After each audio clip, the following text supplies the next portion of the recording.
मित्रों, मांसाहार पुण्य है या पाप, इसके संदर्भ में आज इस वीडियो में हम आपको एक कथा सुनाने जा रहे हैं। अगर आप यह वीडियो देख रहे हैं तो पूरा कथा सुने, वरना आपको पाप लग सकता है, क्योंकि यह गरुड़ पुराण की कथा है। इसलिए पूरा अवश्य देखें और अपने ज्ञान को बढ़ाए। यह बात उन दिनों की है जब भगवान श्री कृष्ण अपने बालपन में थे। एक बार जब श्री कृष्ण एक पेड़ के नीचे बैठे बांसुरी बजा रहे थे, उसी तरह एक हिरन दौड़ता चला आया और उनके पीछे जाकर छुप गया।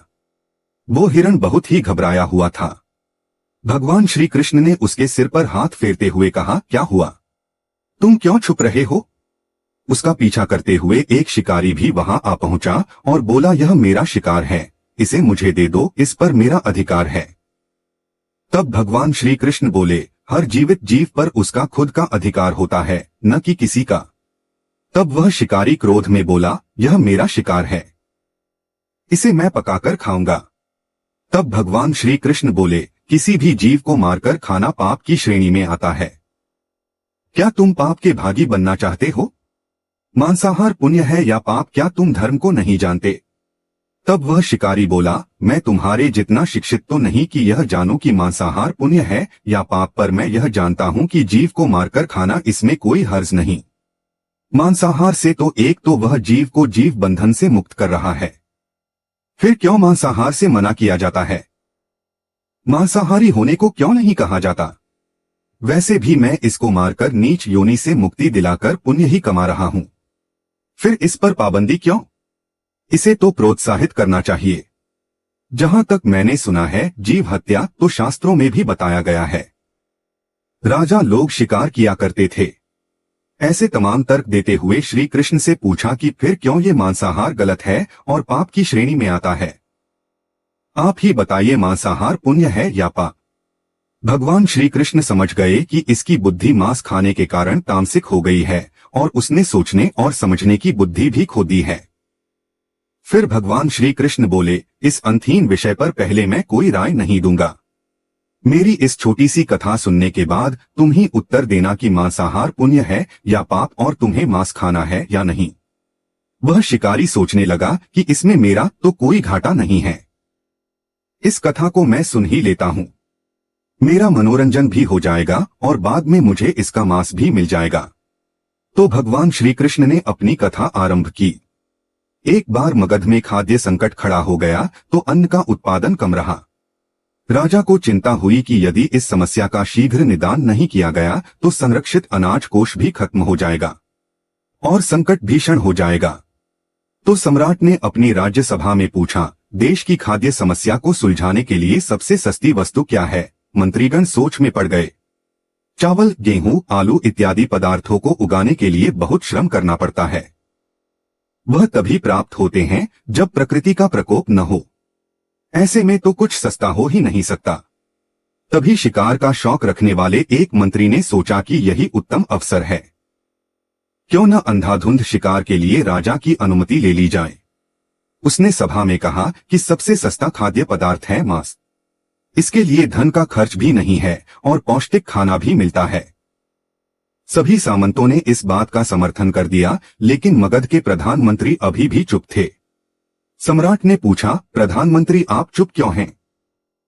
आपने कोई अनुमोदन नहीं किया, आपका क्या मत है? प्रधानमंत्री ने कहा, मैं यह नहीं मानता कि यह कथन सही है कि मांस सबसे सस्ता पदार्थ है। फिर भी इस विषय पर मैं अपने विचार आपके सामने कल रखूंगा। प्रधानमंत्री उसी रात मांसाहार का प्रस्ताव रखने वाले सामंत के घर पहुंचे। सामंत ने इतनी देर रात प्रधानमंत्री को अपने घर आया देखा तो वह घबरा गया। किसी अनिष्ट की आशंका से वह कांप गया। प्रधानमंत्री ने कहा, संध्या को महाराज बीमार हो गए, उनकी हालत बहुत ही खराब है। राजवैद्य ने कहा है कि किसी शक्तिशाली देह का 2 तोला मांस मिल जाए तो राजा के प्राण बचाए जा सकते हैं। आप महाराज के सबसे विश्वास पात्र हैं, इसीलिए आपसे योग्य कौन होगा? इसके लिए आप जो भी मूल्य लेना चाहें ले सकते हैं। आप कहें तो इस काम के लिए मैं आपको 1 लाख स्वर्ण मुद्राएं भी दे सकता हूं। एक बड़ी जागीर भी आप मांग सकते हैं। बस आप अपनी इच्छा कहें, मैं कटार से आपके हृदय को चीर कर बस 2 तोला मांस निकाल लूंगा। यह सुनकर सामंत के चेहरे का रंग फीका पड़ गया।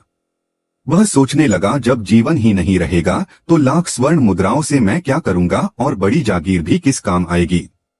वह झटपट अंदर भागा और अपनी तिजोरी से 1 लाख स्वर्ण मुद्राएं लेकर आया। मुद्राएं देकर उसने प्रधानमंत्री के पैर पकड़ लिए और गिड़गिड़ाते हुए बोला, श्रीमंत, मैं आपकी 1 लाख मुद्राओं में अपनी 1 लाख मुद्रा और मिलाता हूँ। इस पैसे से आप किसी और सामंत के हृदय का मांस खरीद ले, किंतु मुझे जाने दे। यह बात किसी और को पता न चले। मैं आपसे आग्रह करता हूँ।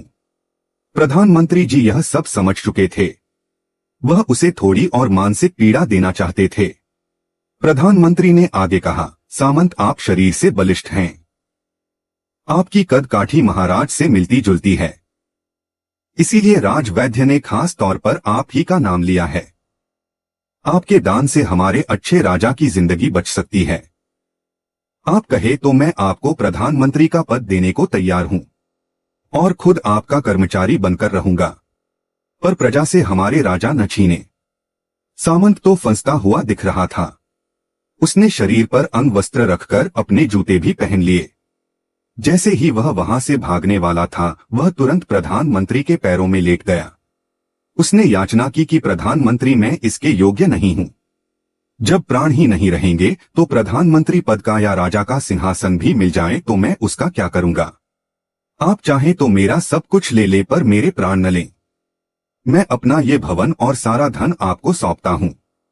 रातों रात राज्य से निकल जाऊंगा। इतना कहकर वह अपने घोड़े की ओर भागा और जैसे ही अपना घोड़ा गठने लगा, आवाज आई, अभी अभी अपने पीछे गए तुम अपने परिवार को भी छोड़े जा रहे हो। सामंत बोला, मेरे प्राण से प्रिय कुछ भी नहीं है। जब जीवन ही न रहेगा तो कुटुंब का क्या करूंगा। जीवन रहा तो ऐसे ही सुखी रह लूंगा। इतना कहकर घोड़े पर छलांग लगाकर बैठ भी गया। वह अभी चलने को ही था कि प्रधानमंत्री ने घोड़े की साख पकड़ ली। वह सामंत से बोला, भागने की जरूरत नहीं है। आप आराम से घर पर ही रहो। मैं किसी और का प्रयास करता हूं। यह कहकर प्रधानमंत्री वहां से चले गए। प्रधानमंत्री के वहां से जाने पर सामंत के अंदर कुछ जान तो आई, परंतु बेचैनी बनी रही। उसकी नींद खराब हो चुकी थी।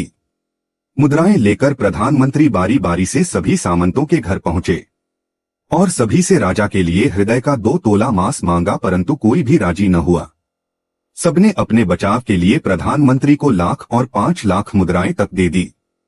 इस प्रकार प्रधानमंत्री ने एक ही रात में करोड़ों स्वर्ण मुद्राएं जमा कर ली। फिर सुबह होने से पहले ही अपने महल में पहुंच गया। अगले ही दिन राजसभा में सभी सामंत समय से पहले ही पहुंच गए। सभी यह जानना चाहते थे कि राजा स्वस्थ है कि नहीं, लेकिन कोई भी किसी से भेद नहीं खोलता था। सबको राजवैद्य की तलाश थी।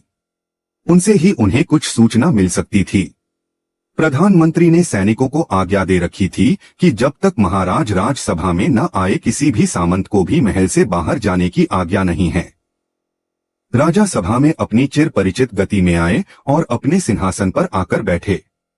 सभी सामंतों ने देखा कहीं से भी राजा उन्हें अस्वस्थ नहीं लगे। उन्हें तो कुछ हुआ ही न था। प्रधानमंत्री ने उनसे झूठ बोला।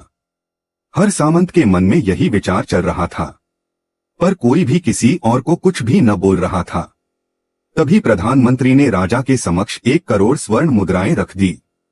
राजा ने पूछा, ये स्वर्ण मुद्राएं किसके लिए है और कहां से आई। प्रधानमंत्री ने कहा, 2 तोले मांस के लिए इतनी धनराशि जुटाई है, पर मांस न मिला। अपनी जान बचाने के लिए सामंतों ने यह मुद्राएं दी हैं। अब आप यह विचार कीजिए, मांस कितना सस्ता है। राजा को बात समझ में आ गई। उन्होंने प्रजा को अतिरिक्त परिश्रम करने का निवेदन किया और राजा के अनाज भंडार में से अनाज निकालकर श्रमिकों को दिया गया। उन्होंने पौष्टिक सब्जियों की खेती का तुरंत आदेश दिया। वह 1 करोड़ स्वर्ण मुद्राएं इसी कार्य के लिए और श्रमिकों के कल्याण के लिए खर्च की गई। ऐसे साग सब्जी तेजी से उगी जिससे प्रजा का कल्याण भी हुआ और पौष्टिकता भी मिली। कुछ समय बाद मौसम अनुकूल हुआ और खेती लहलहाने लगी। इस प्रकार राज्य से खाद्य संकट दूर हुआ।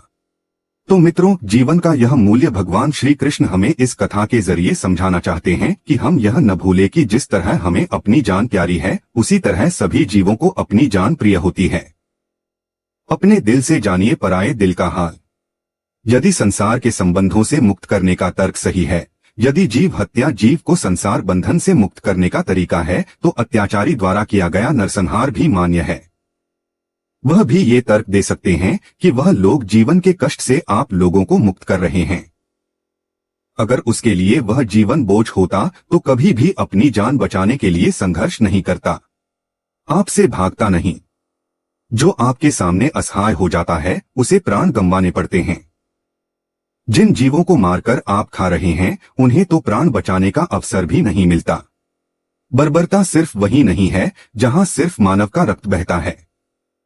बर्बरता उसे भी कही जाती है जहां स्वार्थ के लिए किसी जीव की हत्या कर दी जाए। हम अंत समय में जिंदगी भर के पापों के लिए जिंदगी भर सुकर्म करने की कोशिश करते हैं, परंतु हम यह भूल जाते हैं कि जब वह जीव हमारे लिए काटा गया और हमारे लिए तड़पा, उसका श्राप हमें इस जीवन में ही नहीं बल्कि अगले जीवन तक नहीं छोड़ता। परमात्मा से यह ज्ञान पाकर शिकारी परिपूर्ण हो गया और उसे ज्ञान की प्राप्ति हो गई, और वह जान गया कि महानता जीवन लेने में नहीं बल्कि जीवन देने में है। शिकारी भगवान के आगे हाथ जोड़कर वहां से चला गया और उसने कसम खा ली कि वह अपने संपूर्ण जीवन में किसी को भी कभी चोट नहीं पहुंचाएगा। तो दोस्तों, कैसी लगी आपको हमारी यह वीडियो? अपना सुझाव हमें कमेंट में अवश्य लिखें और अभी तक चैनल को सब्सक्राइब नहीं किए हैं तो सब्सक्राइब